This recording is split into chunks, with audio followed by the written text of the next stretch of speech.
Hi friends, welcome back to our channel. எல்லாரும் எப்படி இருக்கீங்க? கண்டிப்பாக நல்லா இருப்பீங்க நம்புகிறேன். இன்றைக்கி நம்ம சேனலில் டே டு டே லைஃப்பில் நம்ம எல்லாருக்குமே ரொம்ப யூஸ்ஃபுல்லாக இருக்கக்கூடிய கிச்சன் டிப்ஸ் அண்ட் ட்ரிக்ஸ் தான் ஷேர் பண்ணியிருக்கேன். ஸோ வீடியோ இன்ட்ரெஸ்டிங்காக இருக்கும், ஸ்கிப் பண்ணாமல் ஃபுல்லாக பாருங்கள்.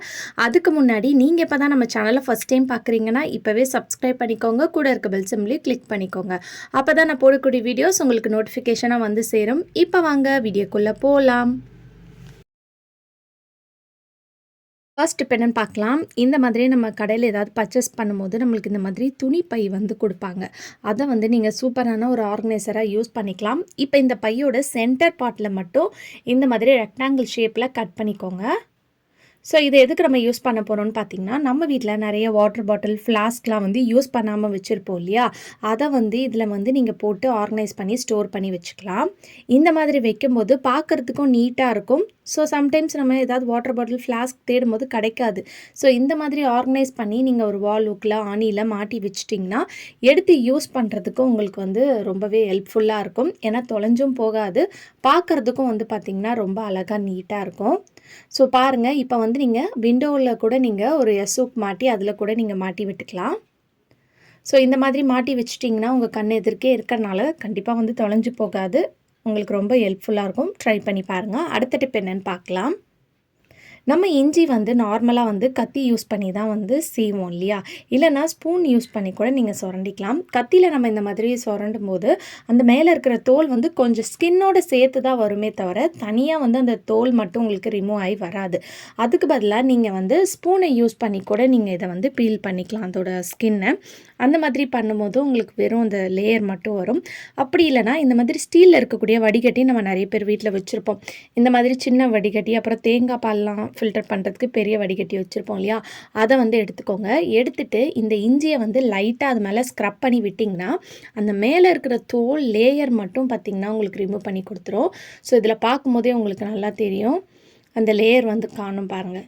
ஸோ வந்து இந்த மாதிரி நீங்கள் இஞ்சி வந்து ஃப்ரீயாக இருக்கிற டைமில் எவ்வளோ இஞ்சியாக இருந்தாலும் இந்த மெத்தட் யூஸ் பண்ணி நீங்கள் அது மேலே இருக்கிற லேயர் மட்டும் ரிமூவ் பண்ணிடலாம். ட்ரை பண்ணி பாருங்கள். அடுத்த டிப் என்னென்னு பார்க்கலாம்.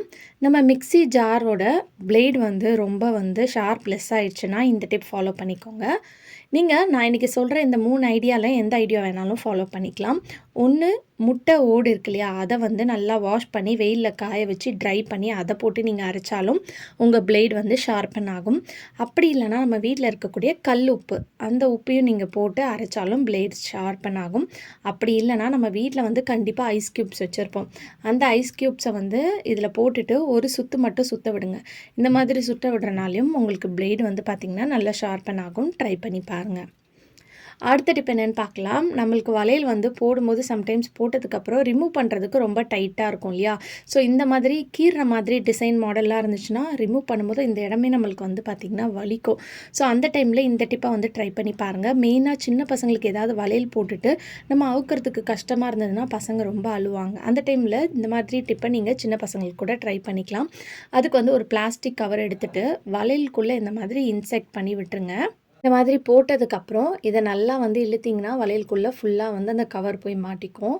இப்போ வந்து டைட்டாக இந்த மாதிரி கீழே வந்து பிடிச்சிட்டு வளையலை மட்டும் நீங்கள் ரிமூவ் பண்ணிங்கன்னா வளையல் ஈஸியாக ரிமூவ் பண்ணிடலாம். அந்த கவரோடு சேர்த்து வந்துடும்.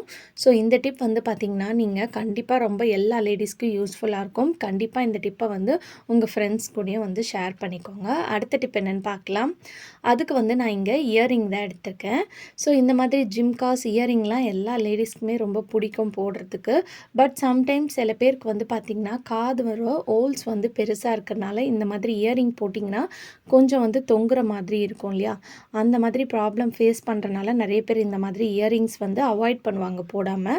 அந்த மாதிரி இருக்கிறவங்களுக்கு இந்த டிப்பை வந்து நீங்கள் ஃபாலோ பண்ணிக்கோங்க. நம்ம வீட்டில் டபுள் டேப் இருந்துச்சுன்னா எடுத்துக்கோங்க. என்கிட்ட டபுள் டேப் இல்லாதனால நான் இந்த டேப் எடுத்திருக்கேன். நீங்கள் இந்த டேப் கூட எடுத்துக்கலாம்.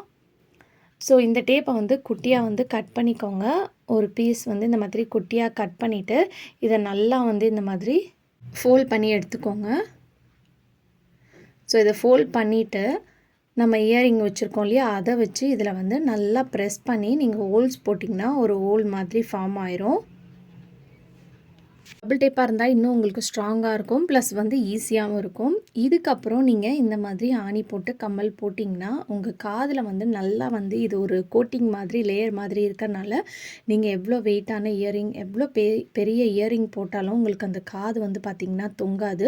ஸோ கண்டிப்பா இந்த டிப் ரொம்ப யூஸ்ஃபுல்லா இருக்கும். ட்ரை பண்ணி பாருங்க. அடுத்த டிப் என்னன்னு பார்க்கலாம். கடையிலேருந்து இந்த மாதிரி காய்கறி வாங்கிட்டு வந்து வச்சிருப்போம். இதில வந்து ஒரு 4, 5 காய் வந்து பார்த்தீங்கன்னா, உடனே வந்து அழுவி போயிரும்.